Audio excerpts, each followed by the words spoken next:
जया दोघा माझी एकादे विपाये उमजले होय निदे तरी गर्वात गिळूनी नुसदे काही ना करी.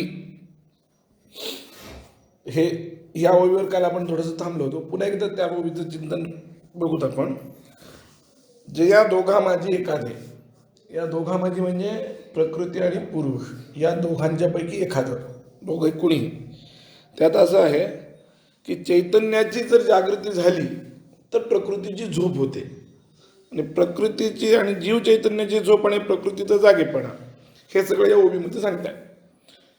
मागचाच विषय पुन्हा घेतात. तर या दोघा माझी एकादे, जर दोघांपैकी एक जर कोणी विपाये उमजले होय निदे, जर ते अचानक आपलं मूळ स्वरूपापैकी जर ते जागृत झालं तर काय होईल. तरी घरवात गिळून नुसदे, ते सगळं घर वात वगैरे सगळे गिळून नुसदे काही ना करी, ते काही करत नाही. याचा अर्थ चैतन्याची जर जागृती झाली म्हणजे जीवाला जर अहम ब्रह्मास्मीचं ज्ञान झालं तर तो काय करेल. तो काहीच करत नाही. जीवाला एकदा अहम ब्रह्मास्मीचं ज्ञान झालं की काय होतं, हे सगळ्या प्रपंचाचा बाध होतो. आदौ ब्रह्माहमस्मित अनुभव विदिते खल्विदम ब्रह्म पश्चात. जीवाला ब्रह्मज्ञान झालं की त्याला अहम ब्रह्मास्मी हे पहिल्यांदा कळतं, आणि अहम ब्रह्मास्मी झाल्यानंतर ताबडतोब लगेच दुसऱ्या क्षणी हे संपूर्ण जगत ब्रह्म आहे म्हणून कळतं. आणि त्यामुळं काय होतं की जगाचा बाध होतो आणि त्याला सगळीकडे ब्रह्म दिसतं. त्यामुळे तो काही न करे. त्यामुळे आता त्याच्या ठिकाणी कुठलंही कर्तृत्व नसतं, कुठलंही भोक्तृत्व नसतं. तो करत असेल तुमच्या आमच्या दृष्टीनं, जेवतही असेल, खातही असेल, पितही असेल, पण तो खातोय म्हणून त्या खाण्याचं कर्तृत्व किंवा त्या खाण्याचं भोक्तृत्व काय जे असेल ते त्या जीवाला, म्हणजे त्या जीवनमुक्ताला लागत नाही. म्हणजे पापही लागत नाही, पुण्यही लागत नाही. म्हणजे त्यांना अशुद्ध एखादं खाल्लं तर त्याला काही लागत नाही, पुण्यही लागत नाही, पापही लागत नाही. कळतं काय. म्हणजे काहीच न करे हा अर्थ आहे त्याचा. तो काही करत नाही. म्हणजे आपल्याला तर जीवनमुक्त जर सगळं करताना दिसतो, मग याचा अर्थ काय. याचा अर्थ आहे की कर्तृत्वाने आणि भोक्तृत्वाने तो मुक्त झालेला असतो. त्यामुळे अशा त्रिगुणावस्थेत असलेला जो कोणी असेल त्या महात्म्याला श्रुती कुठलेही आदेश देत नाही. वेद जे आहे ते कुठलेही आदेश देत नाही, शास्त्र जे आहे ते कुठले आदेश देत नाही. विधी आणि निषेध हे दोन्ही त्याला गैरलागू आहेत. विधी निषेध कोणाला आहेत. सामान्याला म्हणजे अविद्यावानाला. शास्त्र कोणाला आहे. प्रत्यक्षाधीने प्रमाणाने, अविद्यावत विषय आणि प्रत्यक्षाधीने प्रमाणाने, असं शंकराचार्यांनी म्हटलंय. जो अविद्यावान आहे, अज्ञानी, त्याच्यासाठी शास्त्र आहे. काय. जो ज्ञानी आहे म्हणजे जो जागृती झाला, ज्ञानेश्वर महाराजांच्या पद्धतीनं म्हटलं तर तो झोपेतून उठला, तेच की. असं आहे. एक श्रुती आहे काय. आत्मानं चेद विजानीयात अयमस्मीति पुरुषः किमिच्छन कस्य कामाय शरीर मनुसंजीवरे. जर पुरुष म्हणजे साधक जीव त्यांना जर असं स्वतःला समजलं, आत्मानं म्हणजे स्वतःचं ज्ञान त्याला जर झालं की अयम अस्मी, अयम म्हणजे हे ब्रह्मच मी आहे असं त्याला कळल्यानंतर तो किमिच्छन, त्याला इच्छा काय राहील. आणि कस्य काम आहे, कुठल्या कामासाठी तो आपल्या शरीराला ताप देईल. शरीर मनुसंजीवरे राहतच नाही. कारण सर्व कामना ह्या त्याच्या निवृत्त होऊन जातात. कामनिवृत्त होतो. मिळवावं असं काही राहत नाही. प्राप्तव्यता ज्याला म्हणतात ती प्राप्तव्य असं काही राहत नाही. म्हणजे प्राप्तव्य काही राहत नाही, कर्तव्य काही राहत नाही. हे दोन्ही आहे. अमुक एक गोष्ट मिळवावी, अमुक एक गोष्ट मला नाही मिळाली, अजून जीवन माझं अपूर्ण आहे, असं जे आपल्या सगळ्यांना सारखं वाटत असतं की हे मिळालं पाहिजे, हे मिळालं पाहिजे, ह्याच्यानंतर हे मिळालं पाहिजे, ह्याच्यानंतर हे मिळालं पाहिजे. जीवनाचा एक आलेख आपण विचार करतो ना की असं वाढता वाढता असला पाहिजे म्हणून. तो आलेखच संपून जातो त्याचा. कारण या सगळ्या आलेखाची परमावधी काय आहे तर ब्रह्म आहे. सगळ्या कर्माची समाप्ती कुठं आहे. ब्रह्मात आहे. सगळंच सगळं अज्ञान त्याची समाप्ती कुठे. ज्ञानात आहे. ज्ञाने संप्रविलीयते. काय. सगळंच सगळं ज्ञानामध्ये प्रविलीन होतं. त्यामुळं एक जागृत झालं या दोघांपैकी तर तो काय होतं की घरवातच गिळतो, म्हणजे तो प्रपंचच गिळून टाकतो, असा त्याचा अर्थ आहे.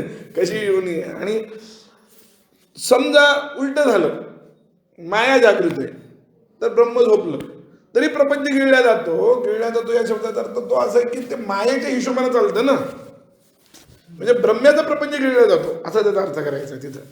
म्हणजे सच्चिदानंद कळत नाही म्हणजे तो प्रपंच गिळल्याच गेला. माया जागृत झाल्यामुळे काय होतं की आवरणामुळं वस्तूचं मूळ स्वरूपच कळत नाही आणि ब्रह्म्याचं मूळ स्वरूप न कळल्यामुळं सगळी भटकंती त्यामुळे आपली सगळ्यांची. आपल्याला सुख कशात हे कळत नाही. आपण बाह्य वस्तूचा तो धर्म आहे का आपला धर्म आहे याचं चिंतन आपण करत नाही. भ्रामयण सर्व भूतानी अंतरूढानी मायया आहे की नाही, की या मायेच्या द्वारा हे सगळे भूत काय होतात, फिरवले जातात. सुख नेमकं कोणाचा धर्म आहे? ब्रह्म्याचा आहे, आत्म्याचा आहे. पण आपल्या व्यवहारात आपण तसं करत नाही ना. आपण व्यवहारात सुख हे पदार्थांच्या ठिकाणी असं समजतो. जे बाहेरचे पदार्थ आहेत त्याच्यात ते खाल्लं म्हणजे बरं वाटेल म्हणून आपण ते खातो. हे खाल्लं म्हणजे बरं वाटेल, हे मिळालं म्हणजे मला बरं वाटेल, ते मिळालं म्हणजे मला बरं वाटेल म्हणून ते मिळवण्याचा धडपड चाललेली असते, ते प्रयत्न असतो. हे सगळं सुखाचा जो विषय आहे तो वस्तुतः सुख हे कुठल्याही शब्दादी विषयांचा धर्म नाही. सुख हा विषयाचा धर्मच नाही, तो विषयीचा धर्म आहे किंवा म्हणून विषयीचं स्वरूप आहे. विषय आणि विषयी असे दोनच पदार्थ आहेत. विषयी म्हणजे द्रष्टा, विषय म्हणजे सगळं दृश्य शब्दाधिकांच्या द्वारा. सुख कोणाचा स्वभाव आहे मुळात, तो विषयीचा आहे. पण अज्ञान झाल्यामुळं काय झालं की ते सुख आपल्याला विषयीच्या ठिकाणी न दिसता विषयाच्या ठिकाणी दिसायला लागलं. हेच प्रपंच गिळणी झालं. काय आणि काही न करे म्हणजे ब्रह्माच्या दृष्टीनं काही करत नाही ते, असा त्यातला भाव आहे. सगळ्या अवस्थेमध्ये वस्तुतः ब्रह्म कसं आहे तर न भूमीर न तोजन न तेजो न वायुर न काशम न खेन न शरीरम न खिन्न असं वगैरे म्हटलं. न खम न इंद्रिया, मी आकाश नाही, मी भूमी नाही, मी तेज नाही, मी वायू नाही, मी इंद्रिय नाही. चिदानंद रूप शिव तदेको वशिष्ठ शिव केवलोहम चिदानंद रूप शिवोहम शिवोहम असं आचार्यांनी दशश्लोकीला म्हटले. दशश्लोकीची ही सुरुवात आहे, त्याच्यावर सिद्धांत बिंदू नावाची टीका आहे. तर काय की त्यांनी या सगळ्यांचा निराश केला. न भूमी ही न तोजम न तेजहा न वायू. मी भूमी नाही, मी तोज म्हणजे पाणी नाही, तेज म्हणजे हे नाही अग्नी किंवा उष्णता नाही, सूर्य वगैरे या स्वरूपाचं नाही. न वायू, वायू नाही मी. न खम, मी खेम नाही. न त्याच्यानंतर नेंद्रियम, इंद्रिय पण नाही. न शरीरम, मी शरीर पण नाही. मग सुषुप्तेक सिद्धा, सगळं कुठली जागृत स्वप्नाची सुषुप्त अवस्था जर विचार केली तर तो अवस्था पण मी नाही. मी अवस्थावान असेल पण वस्तुतः अवस्था म्हणजे मी नाही. म्हणजे त्या सगळ्या अवस्थेमध्ये सगळं एक एक एक लीन होत गेलं तर सुषुप्तेक सिद्ध, सुषुप्तीमध्ये एकच सिद्ध होतो. सुषुप्ती अवस्थेमध्ये एकटा परमात्मा कोण राहतो? आत्माच राहतो. परमात्मा म्हणजे महासुषुप्तीमध्ये परमात्मा राहील, सामान्य जीवाच्या सुषुप्तीमध्ये तो जीव राहतो. एक सिद्ध आहे तो. तदेको वशिष्ठ शिव केवलोयम, तो केवळ शिव आहे. पण ही जागृती झाली तर आहे, जागृती नाही झाली तर सगळा प्रपंच. म्हणून दोन्हींची जागृती उपयोगाची नाही असं त्यांना म्हणायचं. चैतन्याची जागृती म्हटलं की प्रकृतीची झोप झाली हे लक्षात ठेवा. आणि केवळ जीव चैतन्याची झोप म्हणजे प्रकृतीचा जागेपणा आहे. कळलं का? जीव चैतन्य झोपला या शब्दाचा अर्थ तो अज्ञानात गाढला. मग ते काय होईल? प्रकृतीचं जागेपण होईल. मग प्रकृती आपलं सगळं काम करायला लागेल. मग तुम्हाला ते त्या ठिकाणी नको नको ते पदार्थ दिसतील, आहे ते नाही ते असं काहीच नाही. कारण बघा तुकाराम महाराजांनीच काय, एकनाथ महाराज, तुकाराम महाराज हे सगळ्यांचं म्हणणं असं की प्रपंच हा झाला नाही. म्हणजे हे केवळ ज्ञानेश्वर महाराजांचं असं म्हणत नाही, सगळ्या संतांचं आणि सगळ्या वेदाचं एक म्हणणं आहे. वेदापासून म्हणजे श्रुतिवाक्यापासून ते संत वाक्यापर्यंत जर आपण आलो, पुराण वगैरे सगळं पाहिलं तर या सगळ्यामध्ये तेच आहे. चतुश्लोकी भागवत पाहा तुम्ही, चतुश्लोकी भागवतच हेच आहे. भागवत चतुश्लोकी जे भागवत आहे, भागवतांनी काय सांगितलं? हेच सांगितलं की काही नाही म्हणून, सृष्टी झालीच नाही. यांनी 2-3 सांगितलं. गीता काय म्हणते? नचमस्थानी भूतानी पश्चिमी योगम ऐश्वरम. माझ्या ठिकाणी भूत नाही आहेत, पाय तुम्ही कोण आहे ते नीट पाय.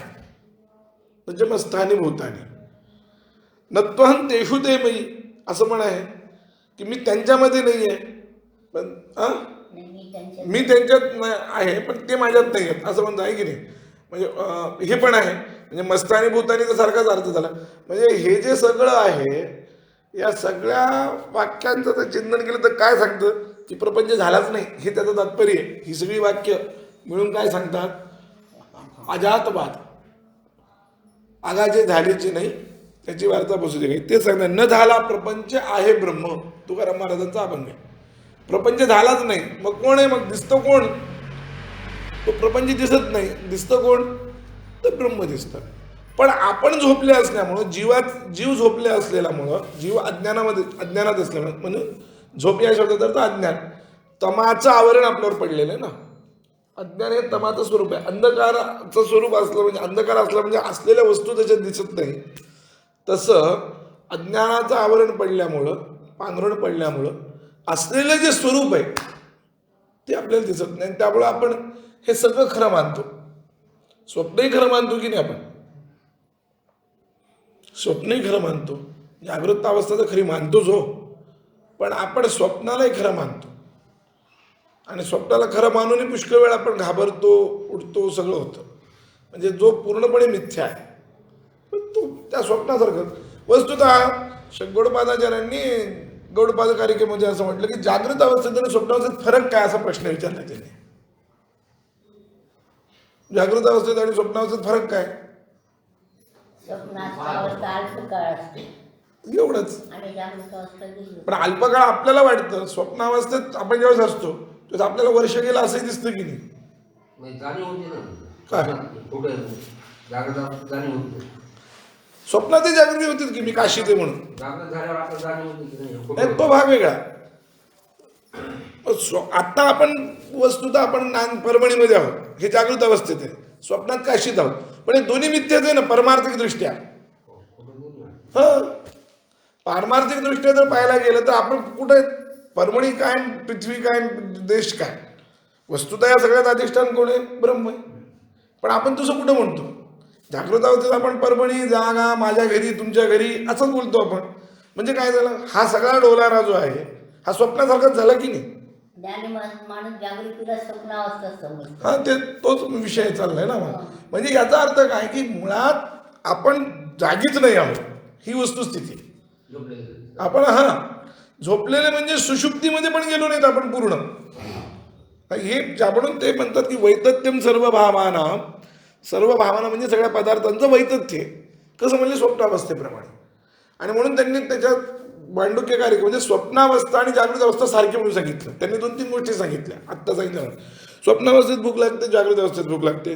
स्वप्नावस्थेतल्या जेवण केल्याचा परिणाम जागृत अवस्थेत होत नाही, जागृत अवस्थेतल्या जेवणाचा परिणाम स्वप्नावस्थेत होत नाही. दोन्हीकडे समान स्थिती आहे. स्वप्नावस्थेत माणूस डोळ्यानंच पाहतो, जागृत अवस्थेत डोळ्यानंच पाहतो. स्वप्नावस्थेत माणूस कानानं ऐकतो, जागृत अवस्थेत कानानं ऐकतो. पण हे सगळं कशावर घडतं, ज्या चैतन्यावर घडतं. ते चैतन्य स्वप्नावस्थेतही पाहत नाही आणि जागृत अवस्थेतही पाहत नाही ना. याचं अधिष्ठान कोण आहे, चैतन्य. त्या चैतन्याला कोण पाहायला लागले, कोणीच पाहत नाही. हा महत्वाचा भाग आहे. म्हणून जागृत अवस्था आणि स्वप्नावस्था समान आहे. कळलं का, हे सिद्धच आहे, सरळच आहे, समान आहे. अल्पकालिकत्व किंवा बहुकालिकत्व हे काही त्याचं उत्तर नाही आहे. काळाच्या दृष्टीने हे आपलं जीवन किती आहे, महाकाळाच्या दृष्टीने एखादा 100 वर्ष तरी जगला ते महाकाळाच्या मला ते अल्पच आहे ना. आपल्याला वाटतं हा 100 वर्ष जगला, पण महाकालाचा जर विचार केला काय असंच होईल ना. कालमापन महत्वाचं नाही. बरं, कालमापनाची एकच पद्धत इथं कुठे, जी आता मनुष्याची कालमापनाची पद्धत आहे ती पद्धत पितरांची नाही. कळलं का, जी पितरांची कालमापनाची पद्धत ती स्वर्गाची नाही. स्वर्गामध्ये एक क्षण उभं राहिलं तर खाली अनेक युग लोटलेले असतात. ब्रह्मदेवाच्या दारामध्ये तो त्या रेवतीचा बाप उभा राहिला होता ना, ते की ह्याला विचारावं की कोणाला माझी पोरगी देऊ म्हणून. तोपर्यंत खालचे सगळे युग बदललेले होते, 2-3 युग पालटले होते. आता काल कोणतं तुम्ही धरणार, कालमापन आहे कसं. कालही एक विचार जर केला, कालही एक प्रकारे जर विचार केला तर कल्पनाच आहे ना. द्रव्य आपण म्हणून काही म्हणू, त्याला रूप नाही, रंग नाही, काळा का गोरा माहीत नाही आपल्याला, आपण आता ते आपली कल्पना आहे ती. जशा दिशा सुद्धा एक प्रकारे कल्पनाची की पहा ही पूर्व आणि पश्चिम आहे कशावरून. एक तुम्ही ठरवलं ती सूर्य इकडून उगवतो म्हणून तिला पूर्व म्हणायचं म्हणून, एखाद्या तिला पश्चिम म्हटलं तर तुम्ही काय करू शकता, काय तर स्वरूप आहे का तिथं. ही उपाधीची विभागणी तुम्ही केलेली हे लक्षात ठेवा आपल्या सोयीसाठी. हो मग सगळंच झालं ना मग ते, म्हणजे या सगळ्याचं जरी चिंतन केलं तर ते मला आज सोमवार आणि मंगळवारी तर काही खरंच नाही ते कळलं का. कालाची वगैरे म्हणजे ही सगळी कल्पना, जागृत अवस्था सुद्धा तुमची कल्पनेवरच अधिष्ठित आहे हे लक्षात घ्या. आपण समजतो हे अमुक आहे तमुक आहे पण मुळात जर विचार करायला गेलो तर काहीच खरं नाही. हे जसं आहे तसं स्वप्नावस्थेचं आहे. म्हणून ते म्हणतात बघा, नचमस्तानी भूतानी पश्चिम योग महेश्वरम. माझ्या ठिकाणी भूत नाही, म्हणजे भूत नाही त्या शब्दाने सगळंच नाही, म्हणजे कालही नाही ना.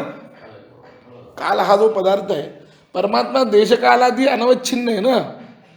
देश आणि काल ह्या दोन्ही गोष्टी वस्तुतः कल्पित आहेत. तर त्या कल्पित जागृत अवस्थेत आहे, स्वप्नावस्थेत आहे तसंच आहे. स्वप्नावस्थेत विपर्यास होतोच. आपण दुपारी झोपलो असताना आपल्याला स्वप्नावस्थेत रात्र दिसते, रात्री झोपलो तर स्वप्नावस्थेत उजेड दिसतो आहे की नाही. बरं आत्ता तुम्हाला मी म्हटल्याप्रमाणे जी आपली आज आपली पूर्व आहे ती अमेरिकेची काय आहे, पश्चिम असू शकेल, म्हणजे आहे की नाही मला माहित नाही, हा आहेच आहे का, असू शकेल. म्हणजे देश बदलले की तिथली परिमाणं बदलली की मग ह्यालाच पूर्व म्हणून तुम्ही काय म्हणू शकता. म्हणजे जशी दिशा कल्पना आहे तशी काळाची कल्पना आहे. सूर्य उगवल्यानंतर जर तुम्ही दिवस झाला म्हटलं तर ते अमेरिकेत आणि आपल्यामध्ये तफावत आहे. आत्ता रात्री तिकडं, आपल्याकडे आता दिवस आहे. ह्या काळाचं तरी काय परिमाण सांगता तुम्ही. उदया चलाधिकांची म्हणजे लोक बदलला की ते परिमाण बदलले, देश बदलला, परिस्थिती बदलली की परिमाण बदलले आहे की नाही.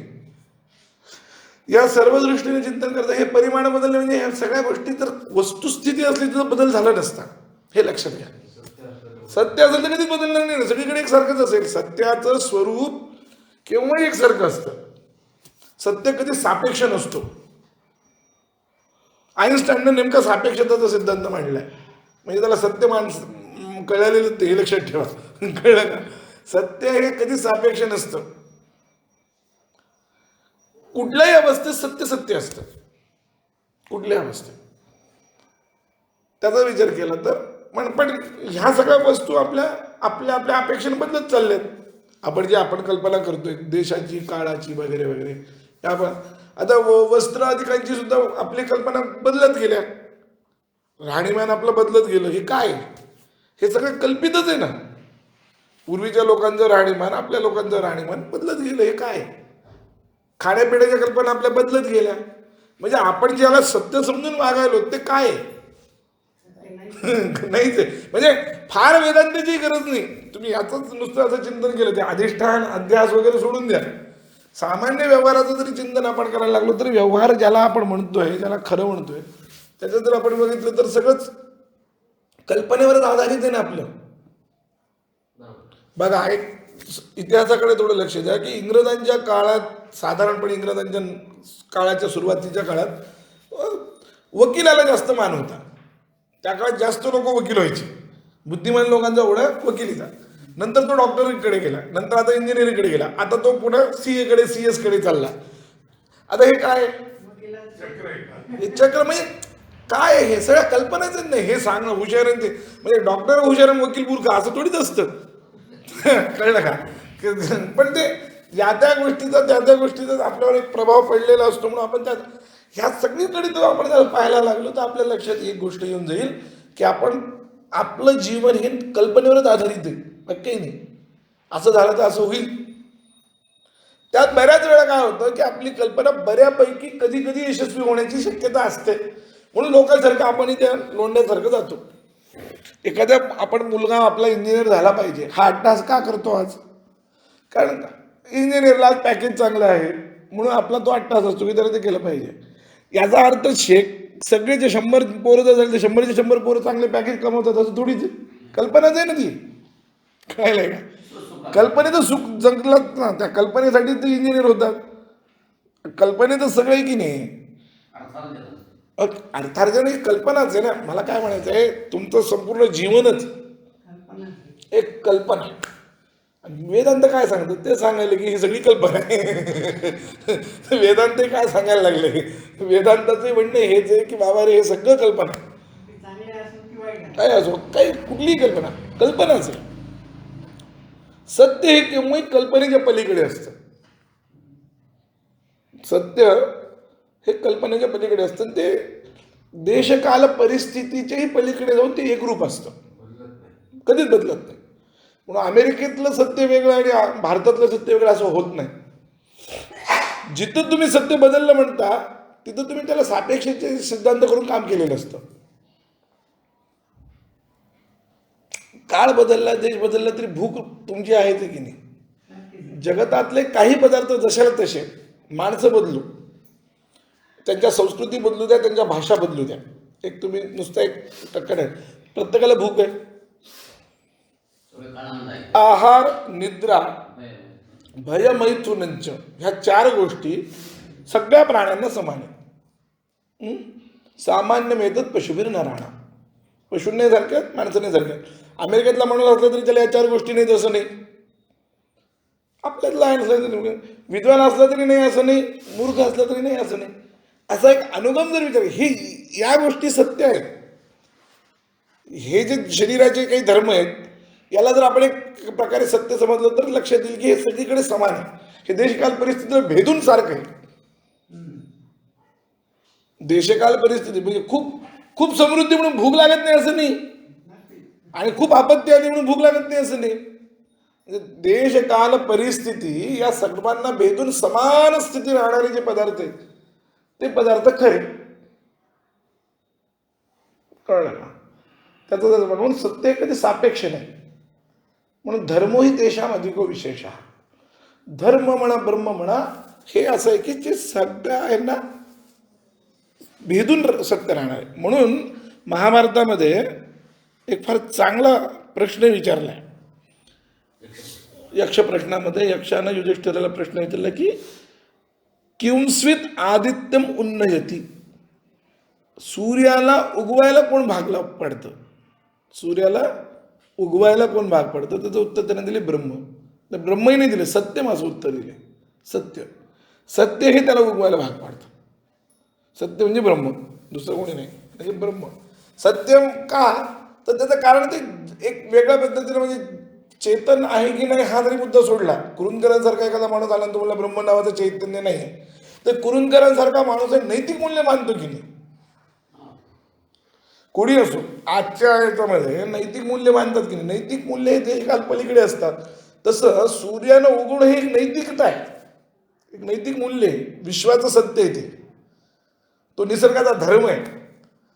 उगवणं हे सगळीकडे सारखं आहे. सूर्य पृथ्वीचा जो भाग फिरत फिरत फिरत त्याच्यासमोर आला की उगवणं सारखं आहे, तो नियम आहे. पृथ्वी कोण फिरवायला लावतं हा जरी वादाचा मुद्दा असला तर पृथ्वी फिरते हे खरं आहे की नाही बघा. ते तर हे जे नित्य चाललेलं आहे हे सगळं, हे कोणावर अवलंबून आहे? ते चैतन्यावर अवलंबून आहे. कारण हे सगळं नाही तर बाकीचं सगळं कल्पनाच आहे. पृथ्वी कल्पना आहे, सगळंच कल्पना वस्तुता विक्षेप आहे ना तो.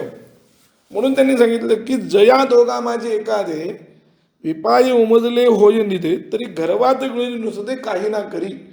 त्यातला जर जीव जागृत झाला तर तो सगळं गर्वात गिळून बसतो, म्हणजे सगळा प्रपंच गिळून बसतो, म्हणजे प्रपंचाचा सगळा लय होऊन जातो त्याचा, का म्हणजे प्रपंचाचा बाध होतो आणि काही ना करी तो काही करत नाही. मग तत्र वेदा अवेदा भवंती असं आहे. वेद अवेद होतात, पिता अपिता भवती. वडील वडील राहत नाही तिथं, हा वडील राहत नाही, हा मुलगा राहत नाही, हा ब्राह्मण नसतो, हा साधक नसतो, हा साध्य नसतो, काही नसतो. हा म्हणजे जेवढे काही तुम्ही धर्म लावाल ते कुठलेही धर्म त्या वस्तूच्या ठिकाणी तुम्हाला दिसणारच नाहीत. त्यावेळेस ब्रह्मरूपच होतं.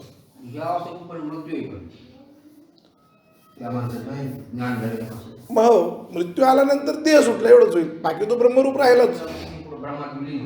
ब्रह्मच होत असतो ना तो, विलीन वगैरे काही होत नसतं, ते एकच ब्रह्मच आहे ते. म्हणजे फक्त प्रारब्धामुळं हे कवच तुम्हाला दिसेल, पण हे कवच असतानाही तो ब्रह्मच झालेला असतो. ब्रह्म शरीर धर्म सांभाळणं म्हणजे हे त्याच्या इच्छेवर असतं पुन्हा मृत्यूपर्यंत, म्हणजे किंवा प्रारब्धापर्यंत. मृत्यूपर्यंत हा शब्द तेवढा व्यवस्थित नाही आहे. काही काही वेळा एखादं कर्म 10 जन्म घ्यायला लावतं. जर त्याची इच्छा असेल तर तो एकाच वेळेस 10 जन्म घेईल. मी त्या दिवशी सांगितलं होतं, कालव्यूह पद्धतीनं एकाच वेळेस 10 शरीर निर्माण करेल आणि ते सगळं भोगेल.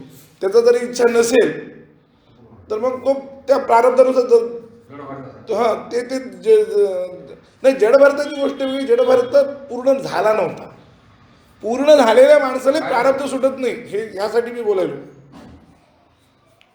जडभरताचं कसं आहे की भरताच्या अवस्थेमध्ये अर्धवटता होती.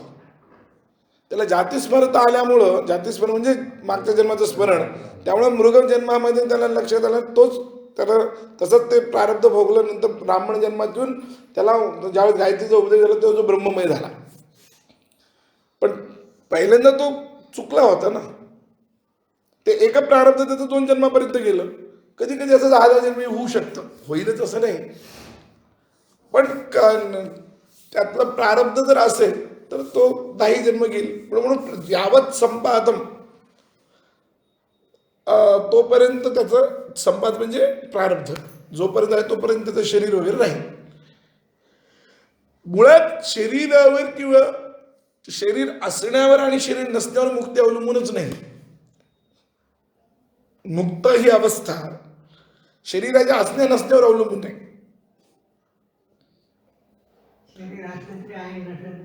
शरीर असल्यावर सुद्धा तो मुक्त असू शकतो ब्रह्मज्ञान झालं की. कळलं का? जसं उदाहरण मी तुम्हाला देतो. हा मोबाईल आहे आता यांचा आहे की नाही, याचा त्यांना अभिमान आहे, हा माझा मोबाईल आहे. उद्या हा मोबाईल त्यांनी कोणाला विकला किंवा देऊन टाकला तर तो त्यांचा अभिमान जातो. आता त्यावेळेस तो मोबाईल यांच्या समोर जरी कोणी फोडला तरी त्याला दुःख होत नाही.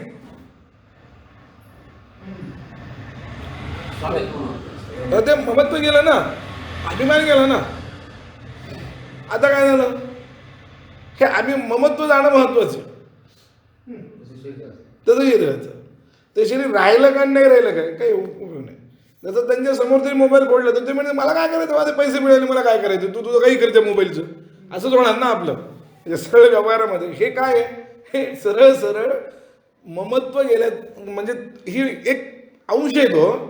हे ममत्व आपलं सगळीकडे जिथं जिथं आहे, वस्तूंच्या ठिकाणी, वस्तूपासून, घरापासून, बायका लेकरांपासून आपल्या शरीरापर्यंत हे ममत्व व्यापक आहे. हे सगळं सुटत सुटत जर गेलं, शरीराचं ममत्व गेलं तर शरीराला उद्या कोणी तोडलं बिडलं ते काय होत नाही. वृक्ष इवतिष्ठा असेल असं म्हटलेलंच आहे, झाडासारखं राहावं म्हणून. म्हणून आपल्याकडले महात्मे, त्या ग्रीक योद्धा सिकंदर ज्यावेळेस आपल्याकडे आला होता तर त्यावेळेस एका महात्म्याला त्यानं पकडलं होतं, त्याला मारलंही होतं, पण त्यानं हुकी चूक केलं नाही. त्याला आश्चर्य वाटलं, असं कसं शक्य आहे. तुला या शरीराचा माझा संबंधच नाही, त्यामुळे मला काही होत नाही म्हणाला. तर त्याला एक म्हणजे कल्पनाच नाही, त्याला ह्या तत्वज्ञानाची कल्पनाच नाही ना. हात तर नंतर तोड, तो वेगळं उदाहरण आहे. ते ह्यांचं आहे, टिपू सुलतानाच्या काळातलं उदाहरण आहे ते काय, सदाशिव ब्रह्मेंद्र सरस्वती, त्यांची तर आजही समाधी आहे बरं. सदाशिव ब्रह्मेंद्र सरस्वतींची आणि त्यांच्या गुरूंची आणि त्यांच्या एका शिष्याची, अशा त्या तिघांची समाधी एकत्र आहे. मध्ये ते स्वतः आहेत, त्यांच्या एका बाजूला गुरु आहेत, एका बाजूला त्यांचे शिष्य आहेत. आणि आजही सकाळी 5 वाजता जर तुम्ही तिथं गेला तर अशी तिथल्या लोकांची श्रद्धा की सदाशिव ब्रह्मेंद्र सरस्वती आपल्या गुरुला आणि शिष्याला ब्रह्मसूत्र भाष्य सांगतात. तर ते तिथं आजही काही अनुभव येतो तुम्ही जर तिथं गेलात तर. टिपू सुलतानच्या काळातली गोष्ट आहे, ते हात तोडल्याची. तर म्हणजे याचं एक कारण की शरीराचं ममत्व गेलं. रामाचं सुद्धा राज्य गेल्यानंतर रामानं त्याला काहीच झालं नाही ना, त्याच्या चेहऱ्यावरची सुरकुती सुद्धा हल्ली नाही म्हणतात ना. आहुतस्य अभिषेकाय विसृष्टस्य वनायच नमया लक्षितस्तस्य स्वल्पोप्याकार विभ्रम. डोळ्यावर तोंडावरचा आकाराचा विभ्रम म्हणजे साध्या मराठीत बोलायचं म्हणजे सुरकुती सुद्धा हल्ली नाही तिच्या तोंडावरची, चेहऱ्यावरची. जसा अभिषेकाला बोलवलं होतं मंगल आरती करताना, जशी जी स्थिती त्याच्या शरीराची किंवा चेहऱ्याची होती, ती स्थिती वनाला जायचं म्हणल्यानंतरही होती.